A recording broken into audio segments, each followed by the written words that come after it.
કેમ છો? જય સ્વામિનારાયણ. તો આપણે જે આગળ વાત કરી હતી કે આપણે અત્યારે વોચનું કામ શરૂ થઈ ગયું છે, ડાયમંડ ફિટિંગનું કામ શરૂ થઈ ગયું છે. તો અત્યારે આપ જુઓ છો તો આપણી પાસે રેડી વોચ આવી ગઈ છે. આ રીતનો એનો લુક રહેવાનો છે. ડાયમંડ ફિનિશિંગ પણ તમે જુઓ છો, એકદમ કમ્પ્લીટ ફિનિશિંગ છે. ડાયમંડ ફિનિશિંગ જુઓ, અને આપણે ગામ કરતા સસ્તા ભાવની અંદર આપણે આ વોચ બનાવી આપવાની છે. જે મિત્રોને શોખ હોય તે પોતાના ગ્રુપમાં શેર કરે. અને આવો અત્યારે આપણે જે રીતનું કામ શરૂ થયું છે હું તમને બતાવું.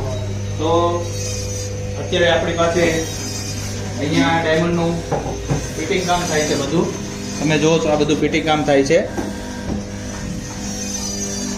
અને અત્યારે આપણી પાસે આટલો સ્ટાફ છે અને ટોટલી ફિનિશિંગની સાથે તમારા ગ્રુપ ફેમિલીમાં કોઈને પણ આ ટાઈપની ડાયમંડ વોચનું કામ કરવું હોય, આપણા પેજને લાઈક કરો, શેર કરો, ફોલો કરો અને ખાસ તમારા ગ્રુપમાં શેર કરજો કે જે લોકોને ડાયમંડ વોચ પહેરવાનો શોખ હોય તો ફટાફટ આપણો સંપર્ક કરે.